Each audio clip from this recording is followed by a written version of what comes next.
अस्सलाम वालेकुम व्यूअर्स, मैं हूं अफशा सिद्दीकी हंगर्स कुजीन की जानिब से और आज मैं आपके लिए लेकर आई एक बहुत ही मज़ेदार रेसिपी जिसका नाम है सिंधी बिरयानी।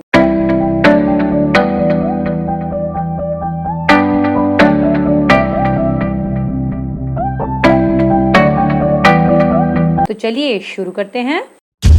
रेसिपी शुरू करने से पहले मेरी वीडियोस को लाइक और शेयर करें, मेरे चैनल को सब्सक्राइब करें, बेल आइकन को दबाना बिल्कुल नहीं भूलिए ताकि मेरी आने वाली हर नई वीडियो आप तक पहुंचती रहे।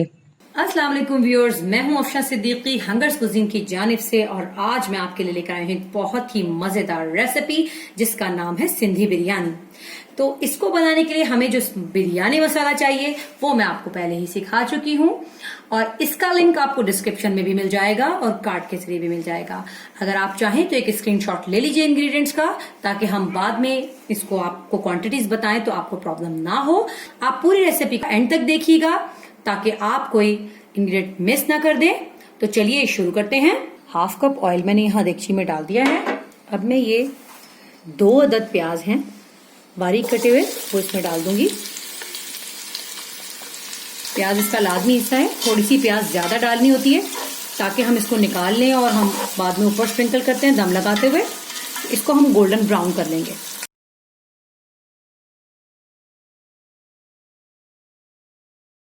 जी व्यूअर्स, मैं प्याज गोल्डन कर रही हूँ। अभी देखिए ये कच्ची है, अगर आप कच्ची प्याज छोड़ेंगे तो ये मीठा कर देगी हर चीज को, इसलिए हमें इसे गोल्डन ब्राउन करना है। तो आज हम सिंधी बिरयानी बना रहे हैं और मैं मटन की बना रही हूँ इस वक्त ना। तो मटन मैंने यहाँ तकरीबन 1 किलो लिया है। आप बीफ भी ले सकते हैं, चिकन भी ले सकते हैं और इनको गलाने का बस थोड़ा सा टाइमिंग का फर्क होता है। और मैं सेला चावल में बना रही हूँ। आप चाहें तो बासमती चावल भी ले सकते हैं, बहुत अच्छे रहेंगे। कोई से भी सुपर कर्नल ले लीजिए, बासमती राइस ले लीजिए। और इसके अलावा इसमें हरा धनिया, पुदीना, हरी मिर्चें, लीमू, ये सारी वो चीजें हैं जो घर से फौरन हमें दस्तयाब हो जाती हैं और हम वो सब ऐड करके बनाएंगे। बिरयानी मसाला तो हम पहले ही बना चुके हैं, तो इसलिए इसमें लाल मिर्च वगैरह मैं नहीं डालूंगी क्योंकि हमारे बिरयानी मसाले में अल्हम्दुलिल्लाह गरम मसाला, जायफल, जावित्री और तमाम हर चीज़ ज़बरदस्त किस्म की हमारे पास मौजूद है। तो इसलिए हम उसके अंदर बहुत सारी चीज़ें ऐड करने की जरूरत नहीं है। तो देखिए हमारी प्याज काफ़ी हद तक गोल्डन होती जा रही है। इसमें मैं यहाँ लहसुन अदरक डालूंगी। जब ये गोल्डन ब्राउन हो जाएगी थोड़ा सा प्याज मैं इसमें से निकाल लूंगी और मैं इसमें 3 टेबल स्पून लहसुन अदरक पिसा हुआ डालूंगी। जी व्यूअर्स, ये देखिए मैंने थोड़ी सी प्याज निकाल ली है। अब मैं ये लहसुन अदरक जो 3 टेबल स्पून के करीब है वो इसमें डाल दूंगी। और ये 1 kg मेरे पास मटन है वो भी मैं इसमें ऐड कर दूंगी। इसे हम जरा सा भूनेंगे। जी व्यूअर्स, देखिए इसको मैंने थोड़ा सा भून लिया है। मटन की बिरयानी बहुत जूसी बनती है, ये हड्डी वाला गोश्त होता है। आप बोनलेस चाहें तो ले सकते हैं, लेकिन इसके अंदर जो मज़ा हड्डी की वजह से गोश्त में आता है बिरयानी में वो आपको बगैर बोन्स के नहीं मिलेगा। तो चलिए अब हम इसके अंदर क्या डालेंगे। जो हमारा बिरयानी मसाला है उसमें तमाम चीज़ें शामिल हैं। तो अब हम इसमें, मैं थोड़ी चटपटी बना रही हूँ तो मैं इसमें ये 4 टेबल स्पून ऐड करूँगी।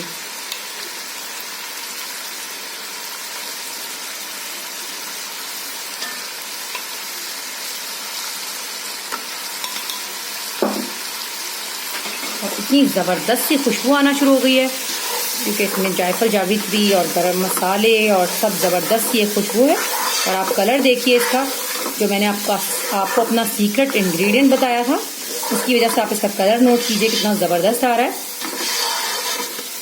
जी व्यूअर्स, अगर आप जानना चाहते हैं कि इस मसाले का सीक्रेट इंग्रेडिएंट क्या है तो आप जल्दी से जाइए और मेरा बिरयानी मसाला चेक कीजिए। डिस्क्रिप्शन में उसका लिंक मौजूद है, कार्ड पर भी मौजूद है। और आप इसका प्यारा सा कलर देख रहे हैं। अब हमने इसे भून लिया है। अब हम इसे थोड़ा सा पानी डालकर गलाएंगे और जब ये अधगला हो जाएगा तब हम इसमें टमाटर डालेंगे। जी व्यूअर्स, मैं पानी डालकर गलने रख रही हूँ। अगर आप इसे देगची में ही गलाएंगे तो ये तकरीबन 40 मिनट्स में गलेगा और अगर आप इसको कुकर में गलाना चाहेंगे तो ये 10 मिनट्स में भी गल सकता है। तो ये आप पर डिपेंड करता है। मैं इसको यहीं पर ढक्कन ढक के देगची में गला रही हूँ। तो इंशाअल्लाह ताला जब ये गल जाएगा तो हम इसमें टमाटर ऐड करेंगे। जी व्यूअर्स, मैंने यहाँ एक देगची में पानी बॉईल होने के लिए रख दिया है। हम यहाँ चावल बॉईल करेंगे और यहाँ सेला चावल मैंने यहाँ भिगो के रखे हुए अपने पास, मैं वो इसमें बॉईल करूँगी। ये 4 अदद छोटे छोटे से मैंने तेज़ पत्ते पानी में डाल दिए हैं। छोटा साइज़ रखा है ताकि देखने में खूबसूरत लगें। और ये मेरे पास बादियान के फूल हैं जो 5 अदद हैं, मैं इस पानी में डाल रही हूँ ताकि इनको बॉयल करेंगे तो बहुत अच्छी सी खुशबू आएगी। और ये हरी इलायचियाँ, सब्ज़ इलायचियाँ जो कि मैंने खोल ली हैं बीच में से ताकि इनकी खुशबू अच्छी तरह से पानी में मिक्स हो जाए, इनका जायका और खुशबू, तो वो भी मैंने इसमें डाल दिया। हम इसे अच्छे से ज़रा एक बॉईल आने देंगे। और अब मैं इसमें सॉल्ट ऐड कर रही हूँ। यहाँ इन 1 किलो सेला चावल के लिए मुझे यहाँ 3 टेबलस्पून सॉल्ट मैं यहाँ ऐड कर रही हूँ ताकि जो एक्स्ट्रा सॉल्ट होगा वो पानी के साथ निकल जाएगा और सिर्फ उतना ही सॉल्ट इसमें बाकी रहेगा जितना कि हमें रिक्वायर्ड है रेसिपी के लिए। जी व्यूअर्स, देखिए पानी हमारा यहाँ बॉईल होने वाला है, तो मैं इसके अंदर चावल ऐड कर दूंगी। चावल मैं आपको बता चुकी हूँ, मेरे पास 1 kg सेला राइस हैं जिनको मैंने 2 घंटे पहले भिगो दिया था। अगर आप चाहें तो गोश्त ज्यादा और चावल कम भी ले सकते हैं, चाहे तो बराबर ले सकते हैं, और चाहें तो चावल कम और गोश्त डबल ले सकते हैं। ये सब आप पर डिपेंड करता है। मुझे बिल्कुल मुनासिब लगता है कि चावल और गोश्त एक बराबर ले लूं।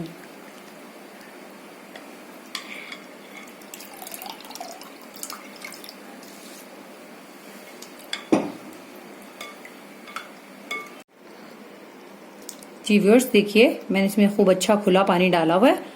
आप ऐसे अंदाजा लगा सकते हैं क्योंकि हमने ये सारा पानी फेंक देना है। इसमें से जो जितना भी एक्स्ट्रा सॉल्ट है, 3 टेबलस्पून मैंने इसमें डाला है, वो इसमें से निकल जाएगा और इसमें सिर्फ उतना ही सॉल्ट बाकी रहेगा जो 1 kg राइस के लिए बिल्कुल मुनासिब तरीन होगा।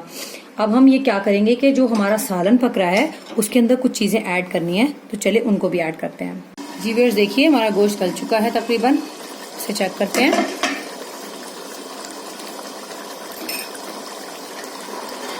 इसको हमने बहुत ज्यादा नहीं गलाना है कि ये हड्डियां छोड़ दे, हड्डियों से जुदा हो जाए, इसको ज्यादा नहीं गलाना है, बस अच्छा सा गला लेना है। ये देखिए मुझे लग रहा है कि ये गल चुका है।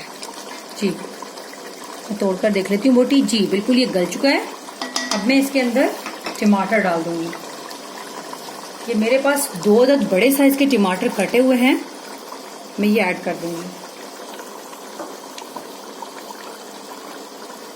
और ये 1 टीस्पून जीरा है मेरे पास, ये भी मैं ऐड कर दूंगी। अब इसमें 1/2 टेबलस्पून नमक ऐड होगा क्योंकि हमने अभी तक इसमें नमक ऐड नहीं किया था। अब हम इसे भूनेंगे और जब हमारे टमाटर गल जाएंगे तो एक मुनासिब सी ग्रेवी हम इसकी तैयार कर लेंगे जिसके अंदर हमें इसे दम लगाना है। अब मैं इसे ढककर टमाटर के गलने तक और पकाती हूँ। जी व्यूअर्स, देखिए ये चावल हमारे जो हैं इसमें सिर्फ 1 कनी बाकी रह गई है और अब ये रेडी हो गए तकरीबन। तो मैं इसको छान लूंगी, फिर उसके बाद हम इसकी तहें लगाएंगे। जब तक हमारा अभी जो गोश्त है, टमाटर अभी इसमें गल रहे हैं। जी व्यूअर्स, देखिए यहाँ पर हमारे टमाटर जो है इसमें अच्छे से घुल गए हैं। अब मैंने ये आलू, तकरीबन 4 अदद आलू हैं, मैंने यहाँ पर इनको बॉईल कर लिया है थोड़ा सा नमक डालकर और जरदा रंग डाल के। ये गले हुए हैं, हाफ से ज़्यादा डन है ये। तो मैं इसको भी इसमें शामिल कर दूंगी क्योंकि सिंधी बिरयानी में आलू लाजमी डलते हैं। तो इसको हम थोड़ा सा इसी पानी में पकाएंगे जब तक ये पानी इतना रह जाए जितना हमें दम लगाने के लिए चाहिए। जी व्यूअर्स, देखिए यहाँ पर मेरा मसाला भुन चुका है तकरीबन और इसमें 1/2 कप के करीब पानी रह गया है। इस पानी की वजह से हमारी बिरयानी जूसी बनेगी। अब मैं इसमें कुछ हरी मिर्चें, 8-10 के करीब हरी मिर्चें और स्लाइस किए हुए 2 अदद लीमू डाल दूंगी और कुछ अदद स्लाइस किए हुए टमाटर भी इस पर आप ज़रूर डालिएगा ताकि टमाटरों का फीकापन हमें मुँह में नहीं आए। जब टमाटर आए तो उसके अंदर खूब अच्छे से जूसेस हों और वो मज़े के लगें आपको खाने में।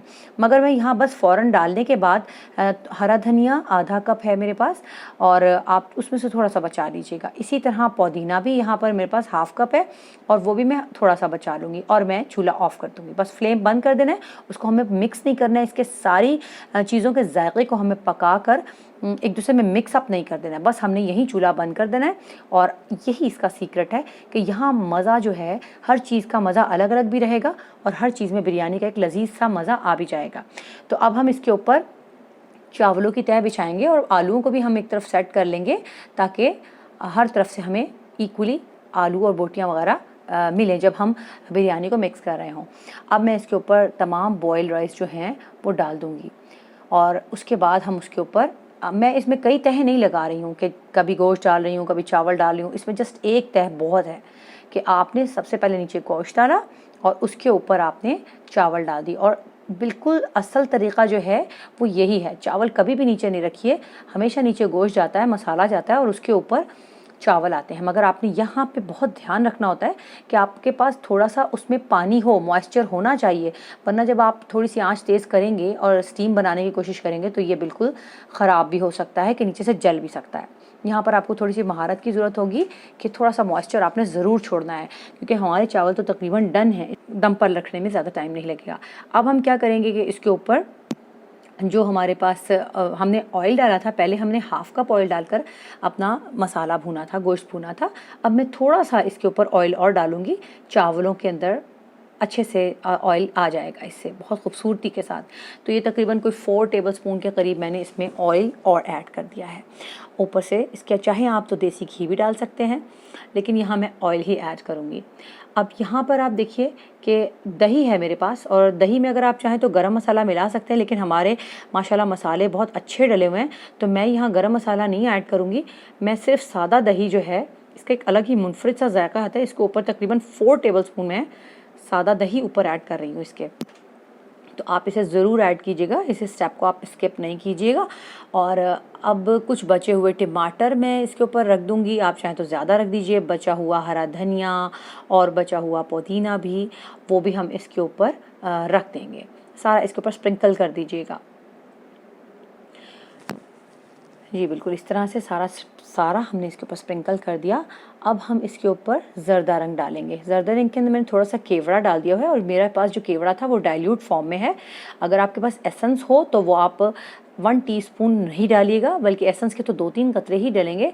और मेरे पास डाइल्यूट फॉर्म है तो मैंने 1 टीस्पून केवड़ा लेकर इसमें मैंने ऑरेंज फूड कलर मिलाया, ज़रदा रंग, और बहुत अच्छी क्वालिटी का होना चाहिए, और मैंने इस पर डाल दिया। इसी तरह मैंने थोड़ा सा पीला रंग, ज़रदा रंग जिसे कहते हैं, येलो फूड कलर है ये भी मैंने थोड़े से केवड़े के साथ मिलाकर इस पर छिड़क दिया है। तो इससे बड़ा खूबसूरत कलर आएगा। बहुत ही मज़े की कलरफुल और जूसी बिरयानी हमारी तैयार होने वाली है, और यकीनन ये आपको बहुत पसंद आने वाली है।